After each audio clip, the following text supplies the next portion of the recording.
Ang aking kwentong talakayan ngayon ay tatlong magkaibigan. Ano kaya dahilan bakit nila pinagkaisahan at pinaslang itong biktima?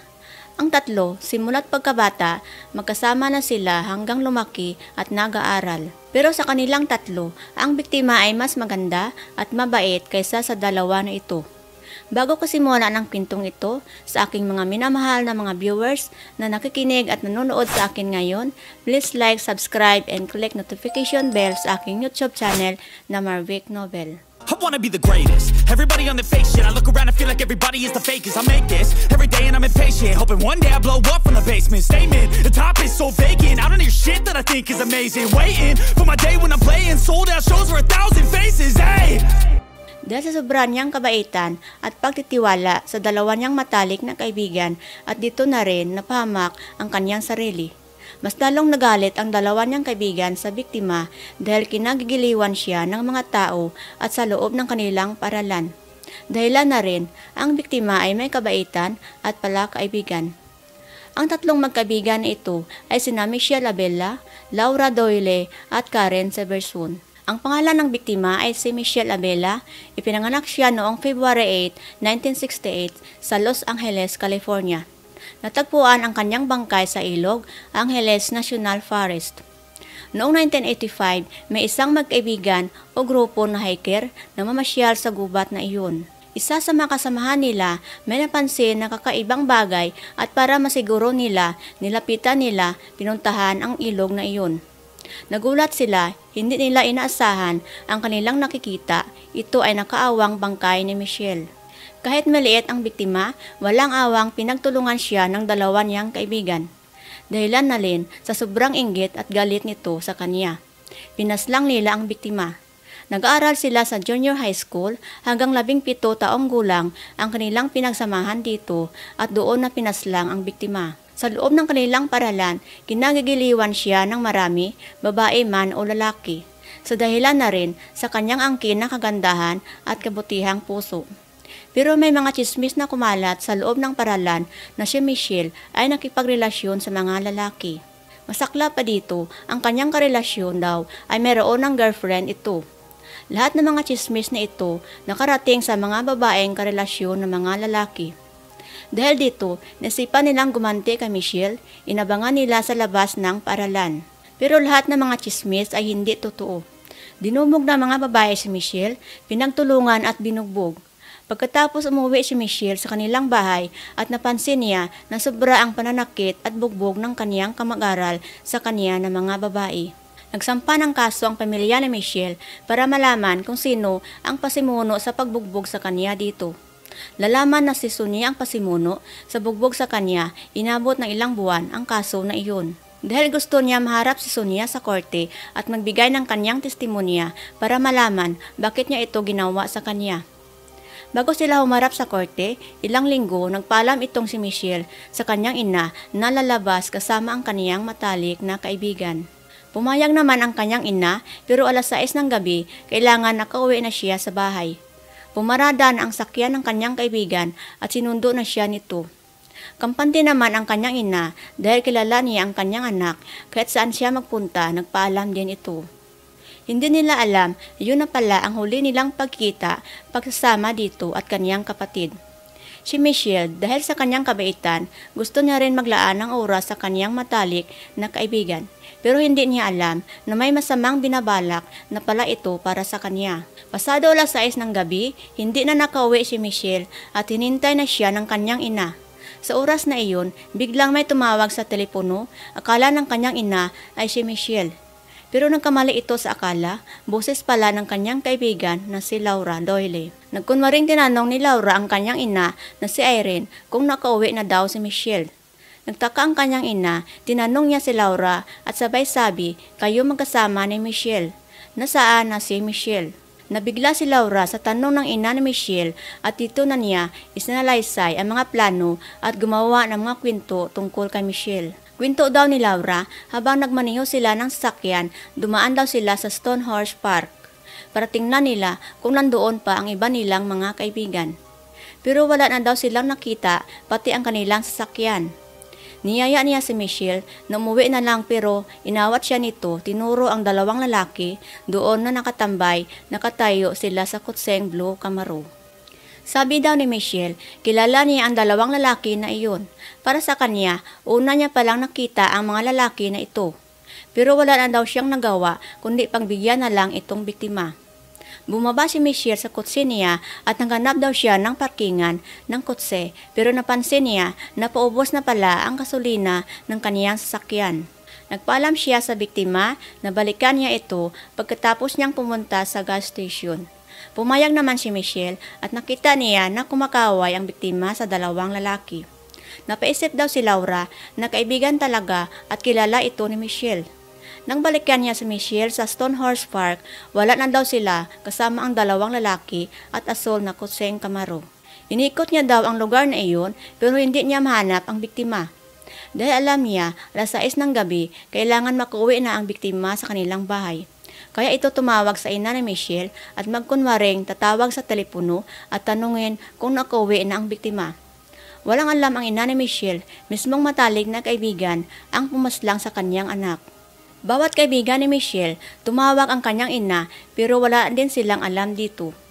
Tumawag ina ng ibiktima kay Laura para magpasama ito, puntahan bawat bahay ng kanilang kaibigan at tanungin kung may alam sila kung nasaan na si Michelle. Agad pumunta sila sa police station para ipaalam na mawala na ang biktima. Mabilis nang imbestiga ang mga pulis kay Laura dahil ito ang huli niyang kasama. Kaba at konsensya ang naramdaman ni Laura sa oras na iyon. Pero sa dahilan na rin sa kanilang plano kasama isa pa niyang kaibigan na si Karen Severson. Nagbigay siya ng mga detalye o testimonya sa mga pulis kung hindi niya daw iniwan ang biktima sa dalawang lalaki kasama ang asol na kutseng Camaro, sana ay hindi nawawala ang matalik niyang kaibigan. Ang problema pa daw, hindi ni Laura matandaan ang dalawang muka ng mga lalaki na ito. Hinanap ng mga pulis ang kutseng asol na Camaro at dalawang lalaki sa lugar na iyon. Pati buong pamilya tumulong din sa paghanap sa biktima pero bigong hindi na nila makita ito. Dahil lahat ng mga sinasabi ni Laura ay hindi naman totoo.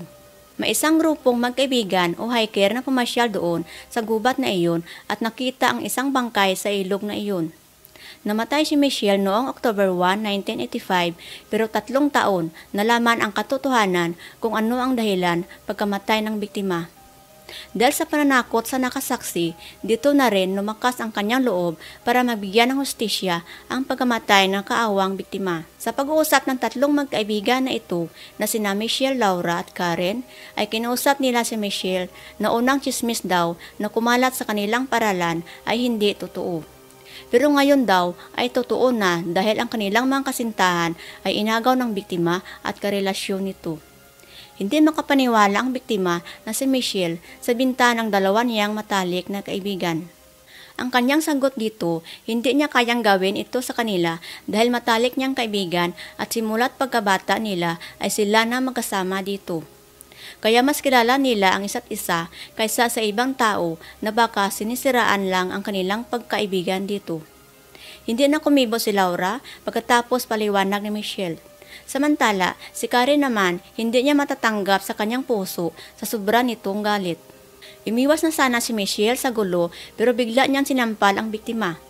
Nasira tuluyan ang pagkakaibigan nilang 3 pagkatapos pagtatalo dito. Sunod na linggo, makikita na magkasama si Michelle at Laura pero si Karen umiiwas ito. Pero pagkalipas ng ilang linggo, kinausap ni Karen si Michelle na magkita sila sa Stonehorse Park para humingi ng kapatawaran sa ginawa nito sa kanya. Agad naman pumayag si Michelle at masaya mabuo ulit ang kanilang pinagsamahan at pagkakaibigan dito. Dahil sa kanyang kabaitan, lubos din ang pagtitiwala sa dalawa niyang kaibigan na may masasamang binabalak pala sa kanya. Sinundo ni Laura si Michelle sa kanyang bahay sa oras na iyon.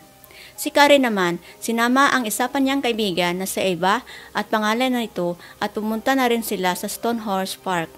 Pagdating ni na Michelle doon, wala siyang nakita na Karen sa lugar na iyon.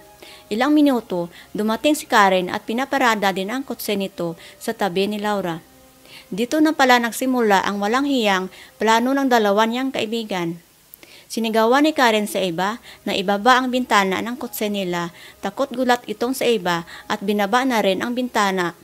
Si Laura naman, binaba din ang bintana ng kotse niya at nagkunwaring nagbangayan silang dalawa at nagsigawan. Biglang humarurot ang kotse ni Karen at sinundan din ito ni Laura.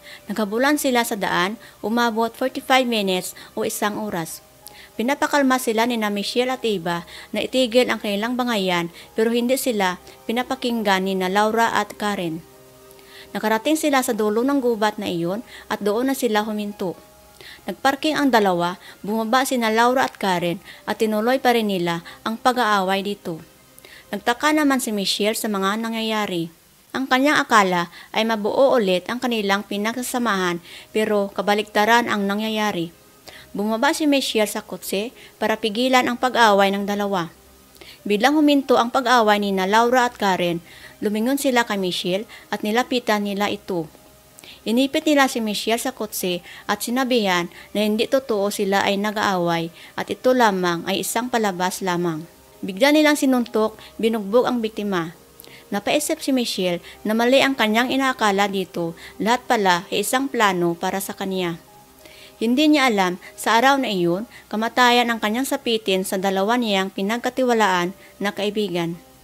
Dahil maliit itong si Michelle, kinalagad nilang dalawa patungo sa mas malayo na gubat at malapit sa ilog na iyon. Ang nakasaksi, walang kibo sa kanyang nakita sa mga nangyayari, sinundan niya ang tatlo. Nakita niya, tuloy pa rin ang suntok-bugbog sa biktima. Habang nanghihina si Michelle, kimuha ng kutsilyo si Laura. Simple lang itong si Michelle pero inayos niya palagi ang kanyang buhok. Nilaslas ni Laura ang buhok nito at ginupit gamit isang kutsilyo. Si Karen naman, wala siyang kutsilyo. Binunot niya ang mga buhok ni Michelle. Halos makalbo na ang biktima. Nagmakawa ang biktima sa dalawa niyang kaibigan pero dahilan sa sobra nilang inggit at galit nito, hindi nila pinapakinggan si Michelle. Tinalian nila si Michelle patalikod ang kamay at dinala sa mas malalim na ilog. Sinakyan ni Laura sa likod si Michelle, si Karen naman niloblob ang kanyang ulo sa tubig, halos hindi na makahinga ang biktima. Ang nakasaksi na si Eva ay hindi makayanan ang kanya nasaksihan, umalis ito bigla at bumalik sa kanilang kotse. Nasipan niyang na Karen na lang pauwi sa kanilang bahay pero malayo at malapit nang madilim. Bumalik ulit siya sa tatlong magkaibigan para tingnan kung ano na ang mga nangyayari kay Michelle. Narinig niya sigaw ni Michelle sa ilog na iyon pagkatapos bumalik sina Laura at Karen sa kanya na basang-basa ang kanilang damit. Pumasok sila sa kotse, umuwi pagkatapos nilang paslangin ang biktima. Dahil sa sobrang pananakot ni Laura at Karen kay Eva, lumakas na din ang kanyang loob. 3 taon nagsumbong si Eva sa mga pulis at sa pamilya nito na bigyan din ng hustisya ang kamatayan ng biktima. Nakulong ang dalawa hanggang 15 na pagkabilanggo. Pero noong December 11, si Karen ay nabigyan ng parol at nakalaya ito. Si Laura naman, noong December 2012 ay tuluyan na rin nakalaya dito sa krimen nilang ginawa sa matalik nilang kaibigan sa pagpaslang kay Michelle. Hanggang dito na lang po ang aking kwento at muli nating pasasama sa aking YouTube channel. Huwag kalimutan subscribe, mag-iwan ang inyong komento o opinion, ibagi sa kwentong ito, Marbeck Novel. Magandang araw po sa ating lahat. That's it, the end of the song. Next time you'll sing along. Trust me, there's nothing wrong. I just need to carry on, cause society's a myth put there to make you sit. Listen to what they give. Don't ask questions, shut your lid.